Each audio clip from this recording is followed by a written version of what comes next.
Welcome to Sykes, the Bottom Line Pharmacy Podcast, your regular dose of pharmacy CPA advice to fuel your bottom line, featuring pharmacists, key vendors, and other innovators. Your checks, yes, you can call me, because we the best, Sykes and Company, we the best. Welcome, everybody, to the Bottom Line Pharmacy Podcast. And today we're pleased to have Gabe Trahan, the legendary Gabe Trahan, ownership workshop expert here to talk about marketing and how to maximize that in your pharmacy. So, Gabe, we're glad to have you and welcome. Hey, thank you very much for having me. So what is marketing? So marketing, I think, is multifaceted. It's the, you walk into the pharmacy, that's marketing. How does it look? How does it feel? The out front, what else, Gabe, is marketing for a pharmacy? It's nothing that we think it is. And it's so easy to get it right. But there's a lot of myths out there. There are 4 types of ads, 4 types of marketing. But let's talk about ad campaigns. There's the one that flatters you. And some people jump all over that. Well, let's tell them that you're PharmD, that you graduated 5th in your class, you're homegrown, your mom's the mayor, your dad, and let's make sure we put pictures of your kids in there.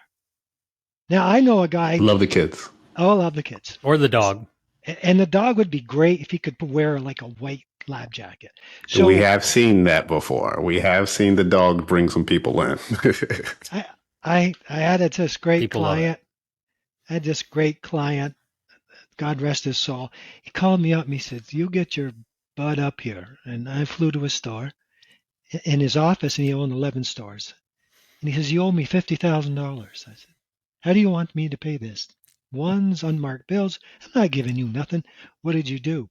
You let me buy a horrible campaign ad. I don't remember you even telling me about it." Long story short is some big advertising company came into his office and saw his grandchildren picture on the desk. Then came back and says, "I got it. We're going to put you, your grandchildren, and your adult children, who are all pharmacists, on a series of billboards, and we'll do some TV."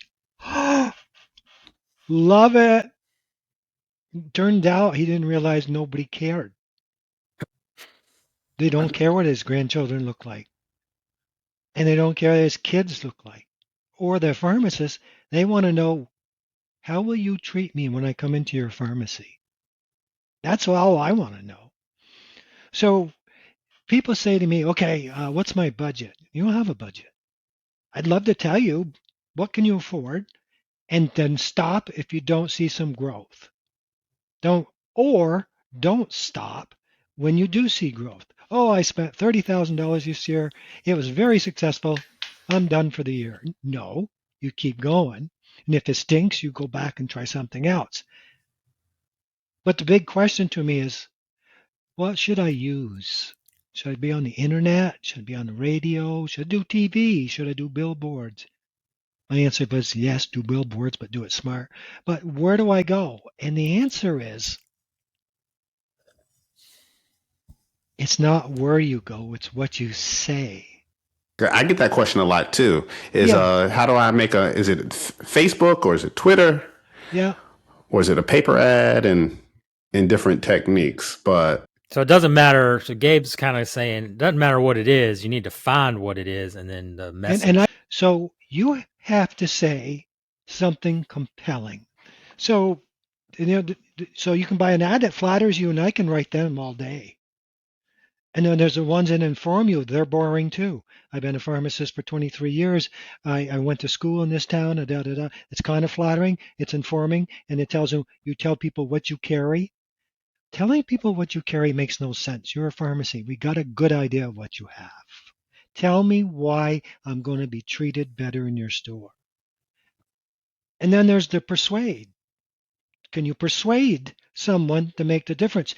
Okay, so there are 3 types of new customers that you're fishing for. It's the one that goes to the chain that doesn't really hate the chain, but they don't know it could be better. Yeah. and they know you're over there, but they think it's got to be the same. So, okay, guy, that's one. And then the other one is the guy that goes by your store. He's doing 55 in a 25-mile-an-hour zone. He looks over, doesn't really get it. He doesn't see your curbside appeal, so he's never heard of you and he never even thinks about you, but he takes scripts. He takes meds. And then there's the third person that is young. If she's going to look or he's going to look for a customer, they're going to get on the internet. Yeah. I So barely go what? anywhere that I haven't looked on the internet. So Period. We had one pharmacist that went door to door as a startup. He went door to door throughout his Sweet. whole pretty much city Yeah, for months, knocking on door himself. good. And Good. he went from 0 scripts to 3, 4, 500 a day within 2 years. So you get these people in, and they're all good customers, and you say, "Tell me why you picked our store," and they're all going to say, "Great customer service." You say, "Okay, give me a little more. What do you mean?" And they say, "Well, you're good people." Okay, what makes us so good? Well, one day I knocked on the door and it was raining and it was closed and I was 5 minutes late and I'm banging my key up against the door and I didn't expect anybody to let me in and you let me in. And that means something. That means I mean something to you. You're good people. That's gold. That's gold. Write that down. And the lady says, "Oh, it's just great customer service. Can you give me an example?" "Yeah, whenever I come in, you ask me how my husband's doing. And now that I know you know me and you know my husband and you always wish us well, that's I just love that." "Okay. Why do you like us, ma'am? Is y'all so sweet?" "Well, so sweet. Yeah, well, I'm fixing to go to the drugstore. I love coming to your store because you're going to say, 'How you doing, Miss Jones? How's the weather?' I'm not going to make you wait long at all. You're going to fixing to go home right now. That's what you're going to do." And From the South. That was a good one right there. I like that. so, and then you guys are on the ball. You guys know your stuff. I'm kidding you. You guys are great. You don't give Get me out no of here. crap. You're driving me nuts here. I come in here and you didn't. Nobody told me I should take this statin, this stuff for coke, you whatever. You saved my life. Yeah, you know what? I feel like a young man because of you guys. So we get and just drill down. Then you'll be shocked what good customer service is. And then you'll be able to write your own ad. But it takes some work. You know, people say, "Can I use a testimonial from my customer?" If you promise not to touch it, don't tweak it because you'll screw it up. Just if they say, "Because I knocked on the door with my key and you let me in," you let them say that. But testimonials is huge. It's gold. Yeah. But you've got to be compelling, not this is what I can do for you, and it's This is what we sell, not yeah. It seems like to me what's real important is getting into the emotions. Touching the emotion of the consumer rather than, "Hey, I sell this," or "We're great people." It doesn't mean anything. No. You got to get to the emotion, like, "Oh man, I'm missing something here." Like you mentioned with that radio ad of, Yeah. 1,000th customer. So I think that's important to that message. Would you agree to that? Oh, you nailed it.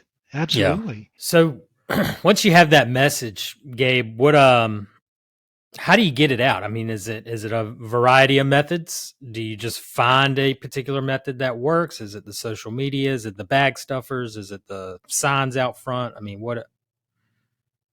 I love direct mail. I love using what is it? Every door direct mail. I love that. If I had a compelling ad, and you're not going to write one today, it's going to take you 2 or 3 days because you're going to write stuff that just flows, which gets ignored. I would go to the worst radio station in town.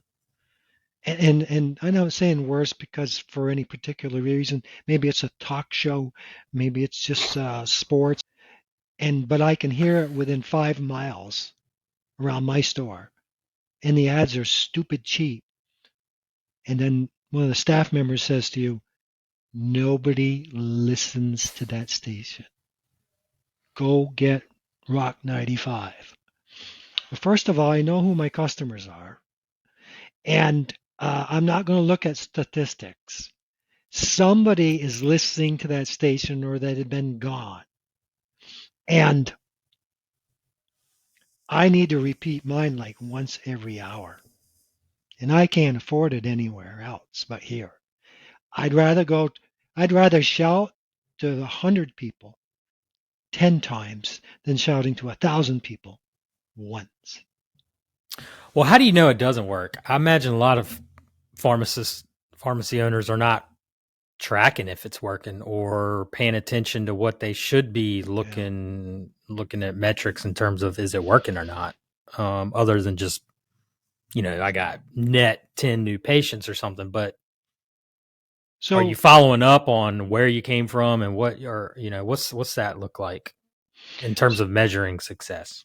So my good friend Boyd Ennis, he polls his new customers. When you come in, A, they go on MedSync right away. B, they get a little thing that says, how did you hear about us? And he was on cable TV, he was in the newspaper, and he had digital signs. And he had okay curb appeal. By far, digital sign. Oh, wow. By far. The digital sign out right, front. And yeah. The digital sign, you got to use it right. You got to put time and temperature. No matter, I don't care. Time is on the watch, temperature is on my phone, whatever. Time and temperature, just to get people to look at it. They're late for work. Oh my God, it's 87. Interesting. Okay, so that's got to be up there. You make it a community board, and you just buy a calendar. Don't be so cheap. And write in the little squares what you're going to put in there. Don't say, what am I going to put there? You know how many digital signs aren't being used? A lot. Okay. So you take the calendar and you write down different things, and you let nonprofits advertise on there or mention their legitimate not somebody else's business. If it's a nonprofit, each one of the churches get their turn, whatever. And then you can slide in, get your vaccine shot, and use 9 words. 9 words. My buddy Boyd's first sign said, get your flu shots here. Come inside for details. That's too many words. It goes in your arm. Forget it. Just say, get your vaccine. Don't get sick. So you got to go 9 words. That's the most people can read in a vehicle. So don't put your phone number. Just straight to it. Right to it. And one thing that I've listened to you talk, it seems like most of the people who have had success, something about what their marketing is measurable, whether it's the steps or whether it's how many have been delivered or all the different examples is something that's not just intangible, something tangible that people can listen to in that niche that really compels that message forward. You got to do it. You got to find out. You got to ask a customer to do it. But what do people want? They don't want to wait any longer than 20 minutes. They hate that. We did an ad once. The owners had a big, fat, ugly cat. And all it did was sleep and poop. And sometimes he did both at the same time. So we put the cat on one of his waiting seats in his waiting area, and we took a picture of it, and we put it in the newspaper, and it said, why is Pete's cat sleeping on the chair? And it said, because Pete fills most prescriptions in 15 minutes or less. Somebody has to use the chair. There you go. So it's you gotta. There you go. You've got to reach out and say, okay, your time is valuable. Got it. What else do you hate? Nobody talks to me. The other day, I had to go get. I have no more community pharmacy near me. It's too long. Mm. This maybe as much as an hour or Hmm. more. So I had to go to a chain, and I said, "Does anybody want to tell me how to take this stuff?" Oh, the consulting? Yeah, it's in the bag. It literally, they said it's in the bag, and there was a piece of paper there with all the bad things going to happen to me. I go to again get some more meds, and they gave me a website to go to, Hmm. Oh. and I went, I guess that's okay. However, it was a scary sight. Nobody was there to calm me down, say my arm's going to fall off and whatever. Uh, Yeah. so, what is it your customers dislike that you do so well? And don't say we treat you like family. Do not do that. Nobody wants to be treated like family. Besides, we've heard it a million times. We wanted to be treated as someone who needs your help, someone that you're going to help. Keep an eye on my drugs. You'll be the ambassador between me and my doctor. And I don't. No, no, don't. I don't. And that worn out term phrase, we treat you like family. It's got to go. Well, that example you mentioned with the radio ad with Pat down in Texas saying, Mm, "Bring in your prescriptions and let's sit yeah. down and talk." That shows treating like family instead of saying treat you like family. Well, You kind of it's a different way of saying it, communicating it. You know? absolutely Very What about the specific. direct mail? You said you like direct mail, Gabe. love What it. is an effective direct mail So, campaign look like? um, Just I a quick love. message, or is there what does that look like? Want to know what a good campaign is? Go to it's USPS.com. Every door direct mail. Every door direct mail. It's awesome. An a map pops up, and it tells you where your store. You tell you where your store is, and then you literally say, "This is how far out I want to go with my mailing." Oh wow. Okay, and then up there it's telling you how much it's going to cost. Wow, that is Okay, neat. then you got to go. Okay, I got it. No, you don't. You haven't made your compelling message. And here's the bad part. You need 5 of them. So Find five mailers five over a period of mailers. time. And it's every week. You mail one on a Monday. You mail a second message on a Tuesday. You mail your third message on a Wednesday, 4 and 5. Never on the same day. Because you don't know what day's working. And when people come in, say, I got your postcard, write it down. The only way you can judge if that works, if it works, people come in. You don't want to come in because they got a coupon. You want them to come in to talk to you about medication. That's where the money is. 5 times, 5 different days. Give it a shot. Give it a second shot. Just pay attention to how much you're paying. Take the postcard and spend all your money and all your time finding a picture that's compelling. Do not put the picture of your drugstore. Do not take a picture of your staff because there's a thing called hand to trash. How long will it be in the hand before it goes to the trash? This is a pharmacy, right? This is a politician. So I look. There's a picture, beautiful picture out there of a golden retriever, and he's got boots on, and it's pouring rain. It's a real dog, and he's got an umbrella in his mouth. He's waiting for the master to come home. And it says, "Don't you wish pharmacies could be that loyal? We deliver in all types of weather." But you don't say that on the front. If you got a picture of a dog holding an umbrella in his mouth and boots on, raining like hell, you'd flip it over. And it's a message from Gabe's Pharmacy in Georgia. I'm that much closer. At least the message. How do I got get to delivered. Gabe's Pharmacy? I'm sold. I'm ready to go. I like it. Fun, isn't it? That's a lot. Gabe, we could talk for hours on here. But Kendall, you want to kind of tell Gabe how we wrap up here? Yeah, so we finish up every episode with the bottom line. So just basically, what is the key takeaway that you want the listeners and viewers to have? And we take turns on the bottom line. And since we kind of springing it on you, maybe I'll go first. And if you're ready for it, whenever you can jump in. And for me, the bottom line is that the message has to be compelling. And a message that cannot be used by your competition, something unique to you.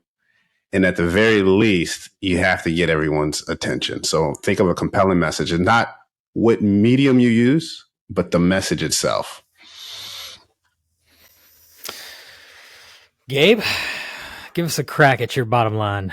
We stole all the good stuff. I know. He summed it all up right there. I'm sorry. I had bottom lines. I use plural.